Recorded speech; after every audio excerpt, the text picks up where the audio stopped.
Welcome to my kitchen. Welcome to our kitchen. This is my wife, Jacqueline.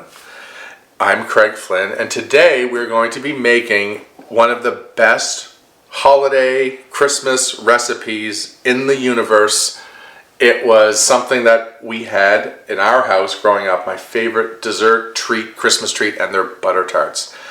And unfortunately, my mom passed away. Our mom, Jason. Hi. How are you, Hello, buddy? everyone. Hi, Jason. Hello, Jacqueline. Mom passed away a few years ago, and Jacqueline has kindly taken up the mantle of making these for our family. Me mostly, because I eat like the majority of them. But we are going to make them for you today because it's a great egg recipe. It's very simple, actually, and this, for me, this is a great recipe because they're not too sickly sweet, and the eggs really sort of combine the filling in a way that a lot of butter tarts don't. Like, I find a lot of butter tarts that you buy or get are like really sweet. They're really sweet and it's very sticky, and yes, they hurt my teeth even sometimes. So Craig is very delicate. I'm a delicate flower. So we'll do these from scratch. Now you can actually buy the little pre-made shells, but we're gonna do them from scratch. So we're gonna make a classic sort of sweet pâte brisée. Okay, so we're making a what? A pâte brisée. We're gonna make a pie crust. A pie crust. A pie crust. Speak my language, Jacqueline. Speak It's my language. absolutely a pie crust. So the first thing we're going to do, and you would have done this last year, but don't exactly make these every week, do we? So No, this is once a year for Christmas. And it can be intimidating to make your own crust, but this recipe actually works. Don't be scared to do it. Yeah. It will work out. It really does work well. So the first thing we're going to do is sift this flour into this first bowl. Sometimes I skip this. That's okay. You can skip it. So what is sifting for? Just for the people in the audience? Well, it removes lumps and it aerates the flour, and it effectively makes the pastry lighter. Now, this was a much more crucial step a long time ago because a lot of our flour is pre-sifted, but you would get stones and little bits of like the wheat husk in flour a long time ago. So this was also a step to remove impurities, but it also does make a nicer dough. So you're almost there. We're going to add the salt. A little bit of salt, and about 2. Technical difficulty, folks. Something happened with the camera, but we're back. We're back. The only thing that we added to this that you didn't hear in the last one were 2 tablespoons of sugar. That will just help it get nice and dark as it cooks. So now we're going to very carefully transfer this to the food processor. Why don't you do that? Try not to get it on your lovely black outfit. On my fit. There we go. And then we have some cold butter and shortening that will go in on top of that just come from the fridge. Try to keep it as cold as you can. And then that will help it sort of stay nice and granular. And you've probably seen steps like this before, but you're really trying to get sort of a breadcrumb consistency. And you do that with the pulsing sort of feature of a food processor. And of course you can do this with a standard pastry cutter as well. So here's the lid to here. And should be ready to go. And we're pulsing. Okay,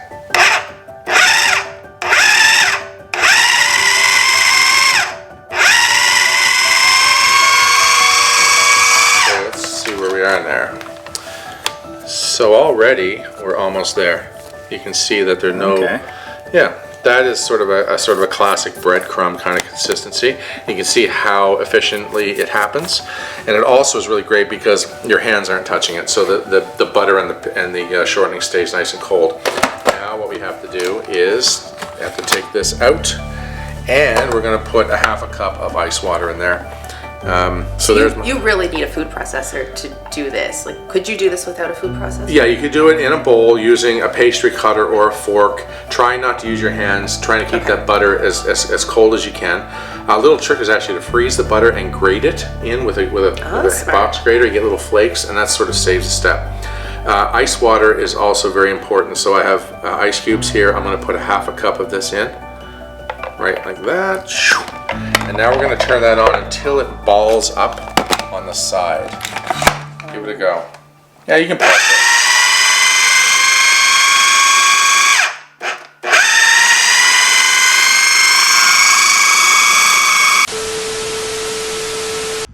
So, more technical difficulties. We actually have a whole new camera now. This is not going to fail us.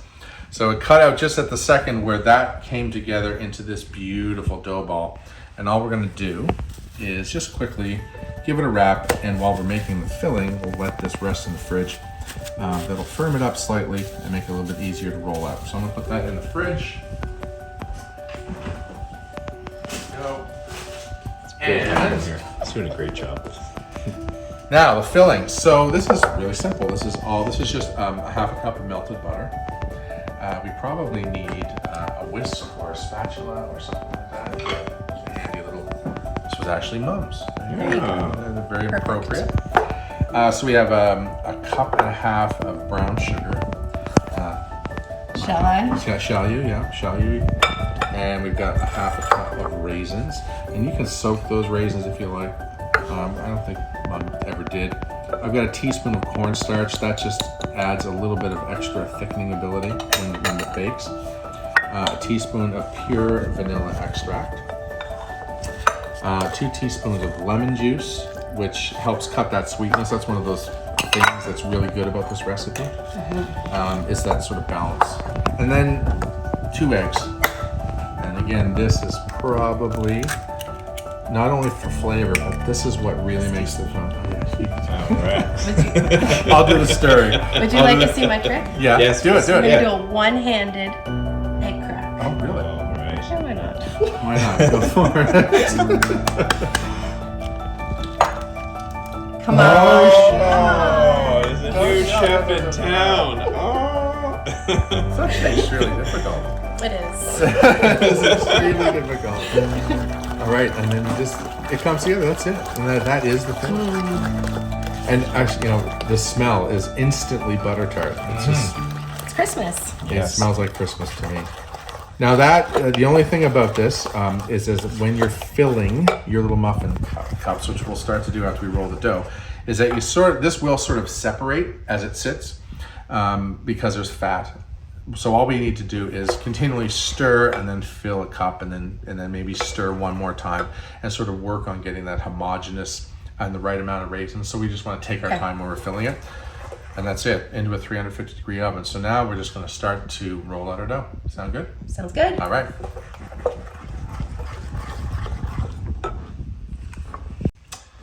Okay, welcome back. We are about to fill the tarts, but we have to roll the dough out first. So this is rested for about 15 minutes. 30 minutes is probably a little bit better. This is a large piece. I thought we'd maybe do it in 2 batches. So we'll cut that in half. Okay. You want to do the rolling? Oh, sure. Right. So you have to obviously do a little bit of a larger disc. This is the only thing I could actually find to do with cookie cutter. So we're going to use our finest crystal. Wow. As one does.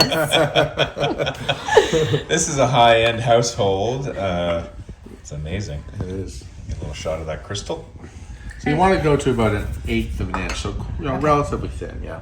I'm not used to you letting me cook with you, so this is... I wanted this to happen more, actually. This is fun. All we needed was a camera crew. Yeah. I'll flip that for you because I don't think I took the board board away simply because I thought the cool counter would work well for pastry, and it should. Do you want it thinner? Yeah, I think a little bit thinner. Okay. Beautiful. And so once you get it down to sort of that thickness, I think we're there. Okay. And then we'll just sort of see how this works. I've never done it this way before. But a little bit of a press. And you can usually you can take these and sort of thin them out and press them into the shell as you go. Now, that's not the sharpest edge in the world, but that's okay. Okay, and into this is just a non-stick and also slightly greased. And so what you can usually do is just before you go in, you sort of press these out, and you can feel with your fingers where it might be a little bit too thick.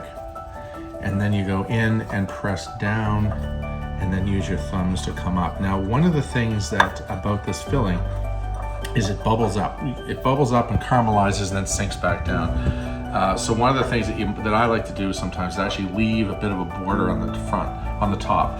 That will help capture some of that filling before it bubbles up, but also it gives them a sort of a rustic fun look. I think it looks really kind of cool. Do you grease with butter or oil? You can use whatever you want. I just use like a food release Pam kind of spray there. You can use butter. You can use the old trick of butter and flour, which works really well. Mm-hmm. You want to do one? Sure.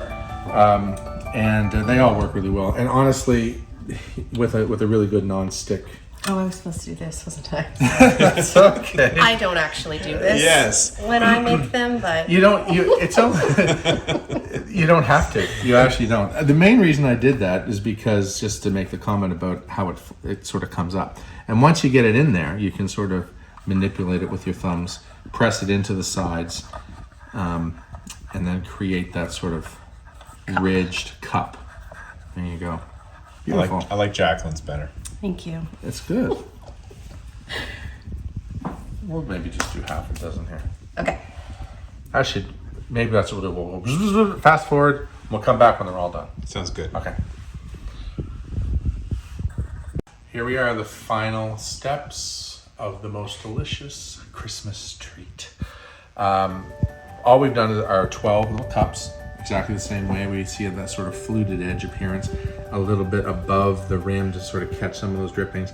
Nice thing about it is that the drippings come over. All that really happens is that it caramelizes on the hot pan and it gets like toffee. So it's actually not a bad thing. Yeah, it actually looks really nice too when it like spills over a little bit on the pastry. Yeah. It's delicious. It makes it like a candied pastry. It's really good. So this is going to be all you. So we're going to fill. I've got a 1 ounce ladle here, but you can just use a spoon. And that sort of stirring motion I was mentioning about, you just sort of stir like that, get it nice and full. all me. It's all you. I was going to say you can do it now. It's all me.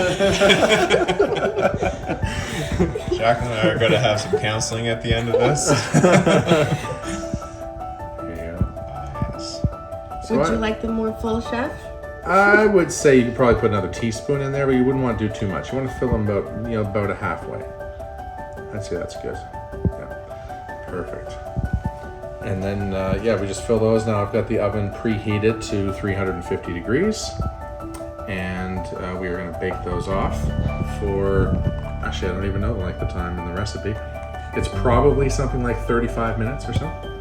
I just look in your cookbook.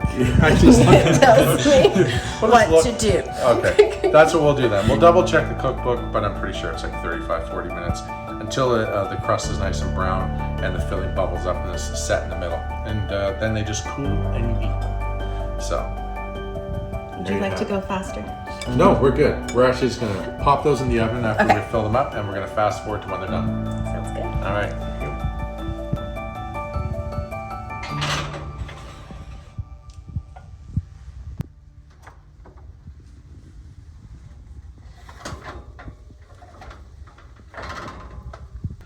So here they are, the finished butter tarts. We've lost Jacqueline. Jacqueline had motherly duties down there to watch the kids while we finished up. But I thank her for keeping up this tradition. These are straight out of the oven. They're like molten lava right now. You just want to let these cool. They freeze extremely well. So you can actually do them in July if you want, and they're there for Christmas. But serve them at room temperature. They're perfect. As is cup of tea. Awesome egg recipe for Christmas. My personal favorite. Wishing everybody a happy holidays from Egg Farmers of Nova Scotia. We'll see you in the new year. Thanks, Craig, and thanks, Jacqueline. And thank you, brother. Merry Christmas to you. Merry Christmas. And we'll see you soon.